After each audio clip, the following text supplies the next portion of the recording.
Ассаламу алейкум кыргыз элим, сиздер менен Ачык Айкын каналы. Ар дайым жаңы жаңылыктарды угуу үчүн биздин каналыбызга катталып, коңгуроочону басып кетиңиздер. Урматтуу депутаттар, күн тартибинде кийинки маселеге өтөбүз. Кыргыз Республикасындагы стратегиялык пландоо жөнүндө Кыргыз Республикасынын мыйзам долбоору биринчи окууга киргизилет. Бул жерде бир топ жоопкы кеңештин депутаттары демилгелеген. Эң негизги демилгечи жана баяндамачы биздин коллегабыз Айжигитов Султанбай Абдырашитович. Султанбай Абдырашитович, баяндама үчүн сөз сизге берилет. Рахмат, Улан Бердибаевич. Мен жайымдан эле сүйлөсөм болобу? Жайымдан. Сүйлөсөм болобу?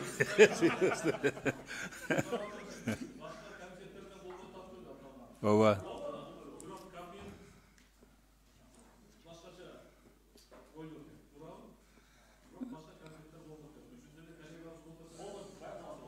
Хорошо, рахмат. Анда бул маселе боюнча урматтуу Султанбай Абдырашитович, бизде баяндама боюнча маселе бар, бардыгыбыз тааныштык.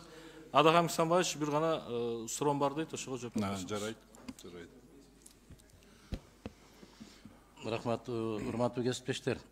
Мына мыйзам стратегиялык өнүгүү багытындагы мыйзам катарында маанилүү мыйзам. Бирок мен Айжигитов мырзадан мындай бир конкреттүү суроо да. Кайсы өлкөдөн алынды ушул мыйзам? Бул мыйзам Россия Федерациясынын законуна основа кылып алынган. Мен ошону байкап турам.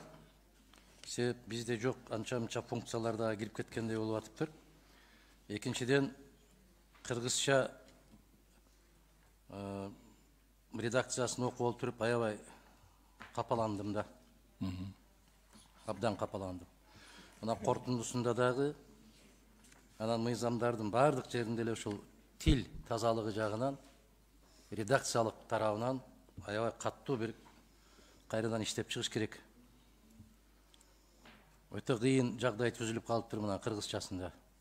Стратегиялык пландоо, документтерди, анан райондун социалдык экономикалык программалоонун мындайча айтканда көчүрүп эле алыныптыр да бардык сөздөр. Россия Федерациясы деген жерге гана Кыргыз Республикасы деп кетиптир дагы, анан калгандары бүт эле көчүрүлө бериптир да. Мен ушундай мындан караңызчы, муниципалдык программалар дегенде стратегиялык пландоо документтерин иштеп чыгуун. Бул бир сунушум. Экинчи сунушум кайсыл документтерге негизделет деген жерде Кыргыз Республикасынын президентинин, министрлер кабинетинин чечимдери деп. Жогорку кеңештин чечими стратегиялык эмнеге кирбейби? Эмнеге киргизип койсо болот, сунуш. Киргизип койсо болот эмес, бул сөзсүз түрдө киргизилиши керек. Жогорку кеңештин кабыл алып аткан токтомдорунун аткарылышы ошол стратегиялык өнүгүүнүн негизги бир өзөктөрүн түзөт да. Туура. Кандай дейсиз? Туура айтасыз. Аны бул кемчиликти оңдойбуз. Экинчи эме экен. Бул азыр бүгүнчү концепциясын эле колдоп бергиле деп алып келип атам. Анан сиздин жанагы берген замечанияңыз бардыгы мындай, мен ойлойм, бул справедливый, муну эсепке алыш керек. И экинчи окууда негизги иш экинчи окууда болот да. Ошо экинчи окууга чейин Улан Бердибаевич ушу комитеттин тыянагына чечимине да ушуну киргизип койсоңуз да редакциялык жактан карап чыгыш керек. Өтө кылдат карап чыгыш керек. Себеп мындай бир көптөгөн дал келиспестиктер көп экен да. Региондорунда деп турат да. Региондорунда дегенде регион деген түшүнүк кененирээк да. Себеп Россияда федерация. Аларда регионду өзлөрүнүн мыйзамдары бар. Татарстан, Башкыртстан, Дагестан, алар өздөрүнүн парламенттери бар. Алардын ыйгарым укуктары биздин аймактарга караганда кененирээк. Ошондуктан аймактарында деп жазышыбыз керек. Анан кашанын ичине жазып атканда айтыш керек да, область жана райондордо тактап коюшубуз керек да. Мыйзамда эки окуу деген түшүнүк болбошу керек. Мына ушул редакциялык сунушумду берем. Мен абдан кылдат карап чыктым. Бул көбүнчө эле декларативдүү мыйзамдарга кирет да. Ушул жасалышы керек, ушуга жооп. Бирок жоопкерчилиги кайсыл жактан көрсөтүлөт? Ушул жагы бир аз алсызыраакпы деп эсептейм да. Жолдошка кесиптешибиз, сиз кандай дейсиз? Мыйзамдын жакшы жазылышында эмес, мыйзамдын аткарылышында натыйжа. Мына ушуга жоопкерчиликти күчөтүү жагында сиз эми аскер кишисиз, полковниксиз, ушул тартип жагын кандай кылып биз күчтөндүрсөк болот? Бул жагында мындай жалпысы эле айтылып кеткен, что ушул законду мындай аткарбаса жоопкерчиликке тартылат деген эле биздин жоопкерчиликке тартылат деген жалпы айтылып кеткен да. Бирок муну конкреттесе болот, эгер сунушуңуз болсо айтсаңыз, ошону киргизсек деген ойдомун. Мен сиз менен толугу менен макулмун. Жоопкерчилик болбосо мындай аткарылышы. Себеп коопсуздук кеңешине көп иш тапшырылып атыптыр. Сиз өзүңүз билесиз, коопсуздук кеңешинде баягы стратегиялык ар бир министрликтин областтык деңгээлге чейин түшкөнбүз да, биз жана коопсуздук концепциясын иштеп чыкканбыз. 2009-жылы. Мына ошол өзгөрүүсүз келет. Ошонун аткарылышын бир жолу бир угууга алып чыгышыбыз керек да биз. Сиз өзүңүз ошол эң оор областта губернатор болуп иштеп аткансыз ошол мезгилде. Сиз билесиз, Баткен областы боюнча коопсуздукту камсыз кылуу боюнча стратегиялык концепциясы канчалык деңгээлде аткарылып атат. Бүгүн мына кечеки чыккан окуялар. Нарын областында мына чек арага байланыштуу маселелер. Мына ушуларды бир жолу угуп өткөрүп туруп, ошонун негизинде ушул мыйзамдын долбооруна кайра кайрылсак, практикага жакыныраак келер белек деген ойда. Рахмат. Кандай дейсиз? Мен Кимсанбаевич, мен сиз менен толугу менен макулмун. Жанагы 3 комитеттен колдоо тапканбыз. Анын үстүнө министрлер кабинетинен деле корутундусу келген бизге. Анан биздин жанагы экспертиза, правовой экспертиза отделыбыздын деле корутундусу келген. Ал жерде сиз мындай белгилеп кеткендей эле бүт бардыгы жанагы, поскольку жанагы Россиянын Федерациясынын закон основасы мындай негиз кылып алгандыктан, биздин жанагы закондордун мындай терминдерге туура келбеген жерлери аябай көп да. Аны мен мойнума алышым керек, себеби деген бул жанагы бул деген аябай сложный документ да, чынында эле. Анан бул аябай чоң мындай коллективдин же болбосо институттардын иши да. Ошондуктан биз аны андай бизде мүмкүнчүлүгүбүз жок, акчабыз да жок андай. Ошондуктан биз даяр Россия Федерациясы законун алып туруп ошонун негизинде иштеп чыктык да. Анан эмне үчүн Россия Федерациясынын законун алдык? Себеби деген, чынын айтканда, пландоо тажрыйбасы бизде Советский Союзда эле бар да. Анын немеси мураскери болуп Россия Федерация болгондуктан азыр ошолор тажрыйба негизинен ошон. Анан биз СССРдин составында болгондуктан бизде деле андай тажрыйба бар. Анан биздин экономикалык историябыз, менталитетибиз, башка жактарыбыз бардыгы бир болгондуктан биз ошону алдык да. Анан жанагы эмелердин бардыгы жана корутундаларды эле кабинет министрликтин башка корутундаларында эле бүт бардыгы ушул сыяктуу эле эме да, туура келбейт, ошону оңдош керек, терминдерди түздөш керек деген ошондой да. Рахмат. Ошондуктан концепциясын колдоп берсеңиздер, калган биз аябай тыгыз иштеш. Бул бизге мыйзам керек, аябай. Абдан керек. Кийинки сөз Кадырбек Нуржит Кадырбековичке берилет. Урматтуу коллегалар, стратегия деген бул кол башчынын искусствосу деген түшүндүрөт. Грек тилинен которгондо. Стратегиянын өзгөчөлүгү ошол узак мөөнөт болот, бирок деталдуу план болбойт да. Анан биринчи окуу баягы мектептеги текшерүү иш, жат жазууга салыштырганда же дил баягы салыштырганда бул баягы черновой вариант деп коет эмеспи биринчи, ошол сыяктуу нерсе. А экинчисинде чогуу чаран ойлорду, пикирлерди айтабыз. Ошентип отуруп талаштан тактык жаралат. Азыр эле канча сонуштар айтылды. Ошон үчүн бул болгондо концепция өтө маанилүү. Бул өтө маанилүү документ. Анткени стратегиялык подход деп коет орусча. Ошол нерсе азыр биздин саясатта болбой атат. Баягы ручной деп коет да, мындай фрагмент менен иштеп атпайбызбы? Өтө маанилүү документ, ошого бул болгону концепция. Экинчиден өзүбүздүн коллега иштеп чыгып атат. Көрүп атасыздар, көпчүлүк мыйзам долбоорлор өкмөт тарабынан келип атат. Бул жерде өзүбүздүн коллегалар, бир топ соавторлор бар депутаттардын арасынан. Ошон үчүн мен суранат элем, анан мына кыргыз редакциясы боюнча бул биздеги баягы өнөкөт болуп калыптыр да, оор болуп калыптыр кадимкидей элечи. Хроническое заболевание деп коет орусча, туурабы? Мындай айыкпай турган оорго окшоп калыптыр, ракка окшоп калыптыр. Кандай гана документтин кыргызчасын караба, азыркы коллегабыз айткандай, кээде уяласың да, өзүң жалгыз окуп атып деле бетиң кызарып кетет. бир жагынан өтө көп документтер кирип үлгүрбөй атабы же аз айлык ушундай котормочулар иштейби, мен такыр түшүнө албай атам ушуну.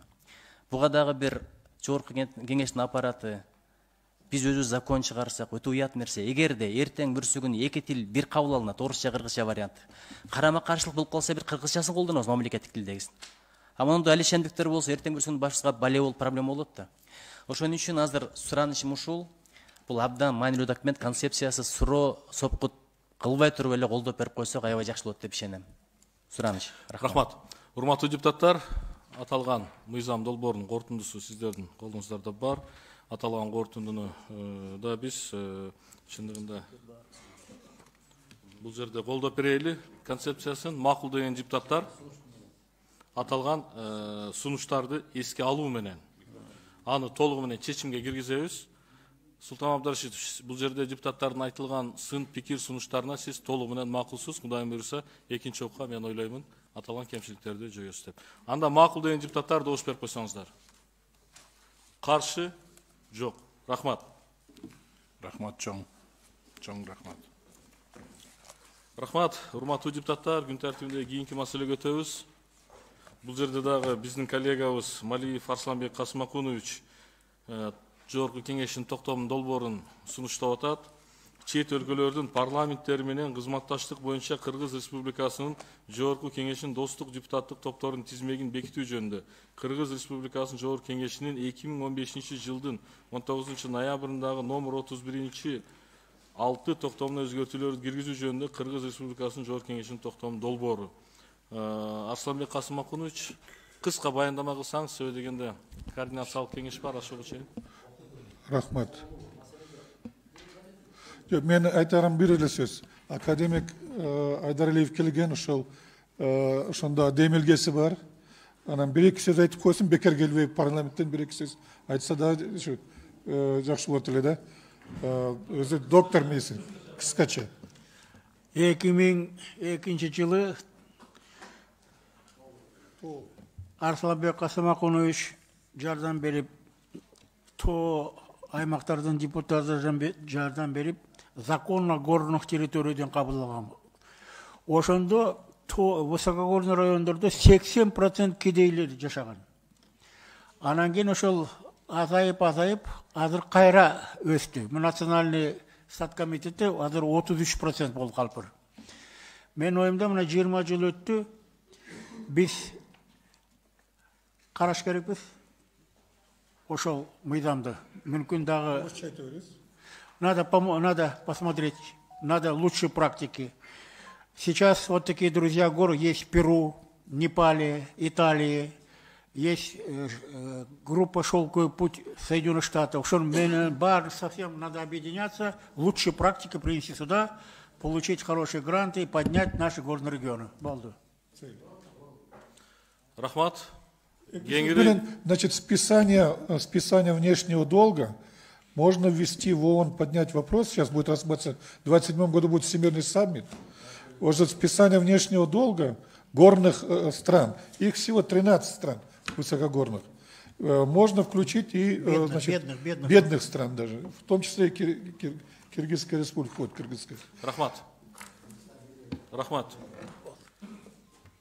Арсланбек Касымакунович, сиздин демилгеңизди биздин урматтуу коллегаларыбыз колдоп берип атат. Урматтуу депутаттар, токтом долбоору колуңуздарда бар. Аталган токтом долбоорун жогорку кеңештин кароосуна киргизилсин. Макул деген депутаттар добуш берип койсоңуздар. Макул? Прошло, да, все? Каршы? Жок. Рахмат. Рахмат. Урматтуу депутаттар, күн тартибиндеги кийинки маселеге өтөбүз. Ар кандай маселелер бул жерде Кыргыз Республикасынын жогорку кеңешинин депутаттарын иш сапарга жөнөтүү тууралуу маалымат астыңыздарда бар. Урматтуу депутаттар, аталган иш сапар боюнча урматтуу депутаттар, суроолор барбы? Адаган Самбаевич. Бир суроо 13 марттан 17 мартка чейинки аралыкта Ташкент шаарындагы өтө турган Али Majlis менен парламенттер аралык комиссиянын 3-чү отуруму жөнүндө. Биздин курамды карап отуруп айтып атам да, ушу кандай принцип менен түзүлдү. Себеп Өзбекстандын курамын карап отурсак, ал жерде мындай бир министрлердин биринчи орун басарлары бар экен, аткаруу бийлигинин өкүлдөрү бар экен. Бизде жалаң депутаттар болуп калыптыр, ошондо паритет кандай болуп калат? Бул жерде урматтуу Адаган Мисанбаевич, төраганын орун басары тең төрагасы болуп бекитилген. Ооба. Буга чейин мен элем, кийин Азыгалиев келгенден кийин аны бекитип бергенбиз. Андан кийин калган депутаттар бул ошол группа дружбы депутаттар боюнча. Мени бөлүм башы сиз толук маалымат берип коюңуз эле. Бул кыргыз тарабынын курамы жогорку кеңештин токтому менен бекитилген. Основной состав бул паритет негизинде болгон. Өзбек тарапта дагы 6 депутат, жанагы сиз айтып аткан Адакан Мисанбаевич аткаруу бийликтин өкүлдөрү бул алдын ала бизге беришти маалыматты. Биз жактан дагы аткаруу бийлигинен барганга мүмкүнчүлүк бар. Аны кийин биз азыр жогорку кеңеш жагындагы токтом менен бекитилген курамды бекитип берип атабыз. Силер маалымат бердиңер да, ал тараптан ушундай паритет болбой калса, биздин депутаттар барып ыңгайсыз жагдайга туш келбеш керек да. Албетте. Маселе жок. Рахмат. Нуржит Кадырбекович. Чоң рахмат. Өзбекстан биздин стратегиялык өнөктөшүбүз, досубуз, бир тууганыбыз. Эми Ташкент шаарында бир иш-чара болсо бул жөнөкөй эмес. Канчалаган маселелерди чечип алганга жакшы аянтча деп эсептейм. Парламенттик дипломатиянын алкагында. Бирок эми ушул каяктан ушул эреже бар билбейм, достук группанын өкүлдөрү барыш керек деген. Бул эрежеден кетти аттап чыгалы, анткени караңыздар. Абдан жакшы курам. Бардыгы сабаттуу, бардыгы илимдүү, билимдүү жаш кадрлар. Бирок карасаңыздар, Азизбек Атакөзүчтөн башка 2 жолу 3 жолу шайлангандай тажрыйбалуу парламентарийлер болбой атат да. Кандай болбосун ал жакта билесиздер. Абдан консервативдүү көз караштагы, тажрыйбалуу, чоң саясатчылар бар Өзбек парламентинде. Ошого бизден да бир тажрыйбалуу, алты карык баскан деген сөз бар да, ошол сыяктуу инсандардан да кош керек деп эсептейм. Анан ушул дагы бир жолу официал суранып коеюнчу, достук группадагыларга барыш керек деген принциптен кайталы. Анткени бул жакта чоң маселелер чечилет. Курама темир курч болот дейт, жаштардан дагы, тажрыйбасы азырактардан да, көбүрөктөрдөн да болуп барсак, бул өзүбүздүн абийир, өзүбүздүн немец. Чоң рахмат. Рахмат. Туура айтасыз. Нуржит Кадырбекович, мен тактадым. Бул жерде ар бир фракция өзүнүн депутаттарын сунуш кылып беришиптир. Жок, кечиресиз. Ушуну айтпасаңыз мен айтпайт элем, бирок соңку мезгилдерде биздин фракцияга эч ким кайрылбай калды да. 4-5 делегация кетип баратат. Бүтүн Кыргызстанга эч ким кайрылган жок. Мен сурап коем, бөлүм башчыдан жогору жактан түштү деген гана жооптор болуп атат. Мына ушул практиканы мен азыр саат 4-те айтайын деп аткам. Ушул практиканы токтотуу керек. Андай болбойт. Андай болсо фракцияны жоюп салыш керек, депутаттык топторду жоюп салыш керек. Жогору жактан ким мага ушул жака барганда жагымдуу, ушул жанында отурганга мага жакшы болот, ыңгайлуу деген болсо, ошолордон түзүп алып кете бериш керек болот. Мына жерде эми Нуржигит мырза айткан маселени айтсам мындай болот экенде, өзүнө тийип кетеби дегендей болуп айтпай аттым эле. Чындыгында биздин делегация баратканда ар тараптан караш керек. Бардык тарабын караш керек. Мисалы жанагы СТС Турсуналиев менен Тууганбай Абдиевти Казакстанга айтыштык коомуна жиберип атканда казактар аларды таптакыр мындай эмне кылчу эмес да, мындай бир чоң аксакал катарында гана келип бизге калыс болуп берсин деген талаптар болчу. Муну маданият өкүлдөрү жакшы билет. Паритет деген ушундай да болот. Өткөндө биз Россия Федерациясына барып калганыбызда дагы ушундай болду. Бизде жалаң биринчи келгендер болуп калды. Россия Федерациясында 6 жылдан бери, 6 чакырылыштан бери комитеттин төрагалары олтурду, өтө ыңгайсыз жагдайда калып калды. Бул жагын карашыбыз керек, урматтуу туугандар. Эч кимге шек келтиргим келбейт мен дагы, бирок жылкы сое турган жерге жылкы сое турган киши барыш керек. Кой сое турган жерге кой сое турган киши барыш керек. Карашыбыз керек. Байкашыбыз керек. Рахмат. Рахмат. Адаган Мисанбаевич, мен толугу менен кошулам. Аталган маселеге азыр координациялык кеңеште дагы айтылган маселе боюнча өзүңүздүн оюңузду албетте укуктуз. Мен толугу менен кошулам. Урматтуу депутаттар, анда аталган чечимди добушка коюп, макул деген депутаттар добуш берип койсоңуздар. Макул? Каршы? Жок. Рахмат. Андан кийин эми урматтуу депутаттар 2023 жылга КМШ өлкөлөрүнүн арасында парламенттер ассамблеясынын арасынан Айтматов атындагы сыйлыгына талапкерди көрсөтүү тууралуу маселе, урматтуу депутаттар. Ошого урматтуу депутаттар, урматтуу коллегалар, биз жогорку кеңешке ушул Ахматалиев Абдулдажан Амантурович, Кыргыз Республикасынын Улуттук илимдер академиясынын академиги, Кыргыз Республикасынын илимине эмгек сиңирген ишмер, Кыргыз Республикасынын илим жана техника жаатындагы мамлекеттик сыйлыгынын 2 жолку лауреаты, филология илимдеринин доктору, профессор Айтматов таануучу, Айтматов атындагы Тил жана Адабият институтунун директорун, урматтуу депутаттар, сунуштап атабыз. Ошого урматтуу депутаттар, суроолор барбы? Нуржигит Кадырбекович. Суроолор жок. Мен таң калганым, Абдулдажан ага, сиз алиге чала элексизби? Айтматов сыйлыгын. Мен ойлоп турмун, биринчи ушул киши баштап берген деп. Анткени Айтматовдун боюнча илимий диссертацияларын жазылышына, Айтматовдун эмгектеринин илимий жактан пропаганда болушуна, илимий жактан мамиленин бийик деңгээлге жетишине чоң салым кошкон биринчи адам ушул Кыргызстанда. Академик. Ак жарыктын айыкпаган сыныгы дегендигим Самсак Истамалиев жаздыбы? Ошол романда дагы Айтматов менен Абдулдажан Ахматалиевдин ортосундагы мамиле кадимгидей кириптир. Сый урмат, кантип бирин-бири көтөргөн, бирин-бири жөлөгөн дегендейчи. Ошон үчүн бул деп коелу. Бул таң калыштуу. Ушуга чейин албаганы таң калыштуу мага. Чоң рахмат. Самбаевич. Рахмат. Мен Абдулдажан мырзанын бул жерде экенин билбей сүйлөйүн дедим эле. Бул жерде экен эми азыраак макташка туура келет. Кишинин көз алдынча жакшы сүйлөгөндү көп жактыра бербейм. Ушундайда Ырыспайдын ырларын ырдап эл артисти болот дагы Ырыспай өзү эл артисти болбой кетти деген сыяктуу да. Бул киши Кыргызстанда ошол азыр эле кесиптешибиз айткандай, ушул сыйлыкты уюштурган күндөн баштап эле биринчилерден кат башында болуп алыш керек эле. Менимче Айтматовдун чыгармачылыгын орус жазуучулардан, сынчылардан Гачев болсо керек, эң эле көп. Гачев болсо керек, эң эле көп изилдеген, көп жазган. Кыргыз изилдөөчүлөрүнүн, адабиятчыларынан менимче Абдулдажан Ахматалиев сыяктуу изилдеген, ошонун тереңине чейин, түбүнө чейин казып чыккан киши жок десе. Биз талкуусу жок эле. Мен көбүрөөк сүйлөйт элем, эгер өзү болбогондо. Көбүрөөк мактайт элем. Азыр жөн эле добушка коелу. Рахмат. Айдарбек Шыңгыз Азаматовичке сөз берилет. Рахмат, урматтуу төрага, урматтуу кесиптештер, мен деле айтылган сөздөрүнө кошулам, толук кандуу. Абдулжан Амантуровичти чакырбай эле ушул маселени бекитсек болмок. Бул киши, бул инсанды Кыргызстан боюнча, түгүл Кыргызстандан сыртка башка мамлекеттерде көп кишилер тааныйт, билет. Биз колдоп атабыз, аябай жакшы чечим.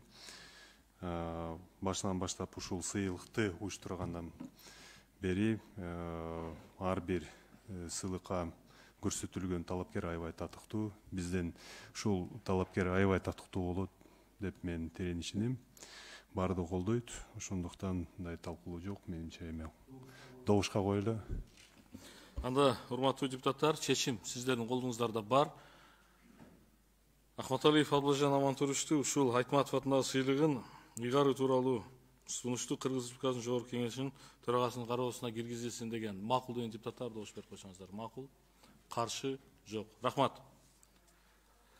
Рахмат. Урматтуу депутаттар, анда күн тартибинде бул жерде дагы башка мына иш сапарлар боюнча Кадыргайым Самбаевич өзүнүн сунушун айтты. Бул жерде бир топ дагы иш сапарлар бар. Бул жерде Азербайжан, Казакстанга биздин коллегаларыбыз мына шайлоого барышат, кудайымыз ушун баардыгы ушул жерде бар.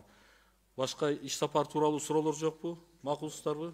Анда добушка коеюн. Макул деген депутаттар добуш берип койсоңуздар. Макул, каршы жок. Урматтуу депутаттар, активдүү катышып бергениңиздер үчүн чоң ыраазычылыгымды билдирем. Урматтуу сунуш өткөндө сүйлөп беле? Чыңгыз Айдарбекович, Азаматович, аристин деп айттыңыз беле? Ошол эмгек отурумга, келерки отурумга чыгарабызбы? Жок, эгер арис ушул кийинки жыйынга чейин бүт маалымат бизге ийни жиби чейин берсе, анда карайлы.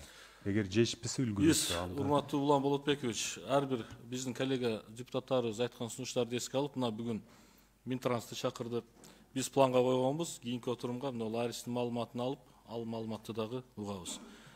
Кийинки отурумга чейин сак саламат болуңуздар, баарыңыздарга чоң рахмат.